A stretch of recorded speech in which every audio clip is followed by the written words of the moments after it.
Hi everyone, this is Dr. Swati from Neuroots Bangalore. So today I will be discussing a topic about androgenic alopecia in women, otherwise known as female pattern baldness. So what is it and how is it different from the male pattern baldness? So in the female pattern baldness, mostly it is driven because of the genetics, or it could be hormonal fluctuations. So unlike male pattern baldness, they do not have a one particular receding hairline.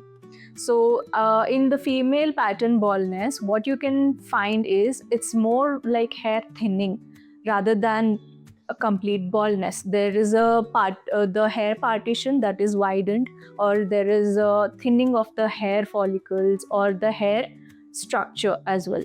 So coming to the causes, signs and symptoms, and treatment options.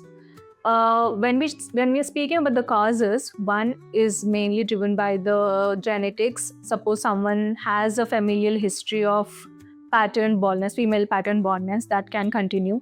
There could also be nutritional deficiencies because of the vitamin or vitamin B12 or D or biotin levels, and it could be because of anemia. It could be because of hormonal changes such as menopause or during the pregnancy, or if someone happens to have PCOS or PCOD, etc.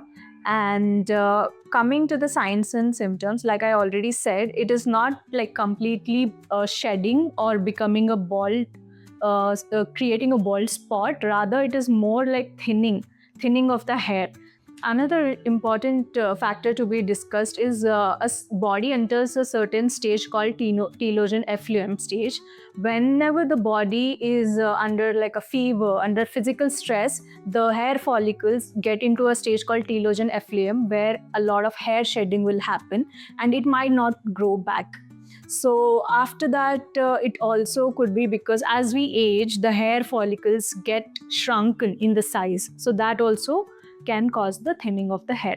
Now coming to signs and symptoms, like let's discuss on how is it different from the male pattern baldness. Like I already mentioned, this pattern does not follow a single certain line where how we get to see in the Norwood's classification, where we see a certain receding hairline pattern. That is not exactly like that in the female pattern. It is mostly about the hair thinning, and also it is mostly about the breakage, and the hair quality is like very low, I would say.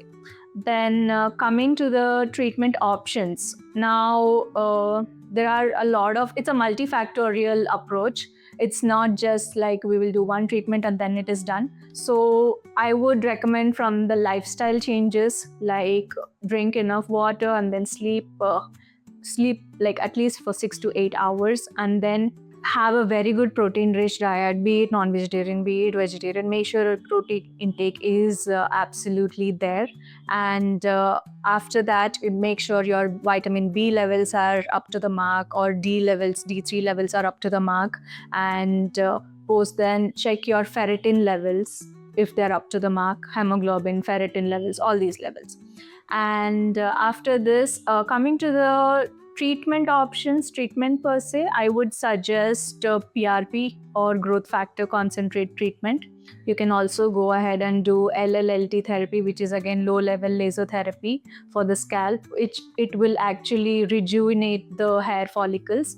And if suppose a patient has to undergo a transplant, then you go get a consultation done, follow all the protocol, and then the transplant can be successfully done.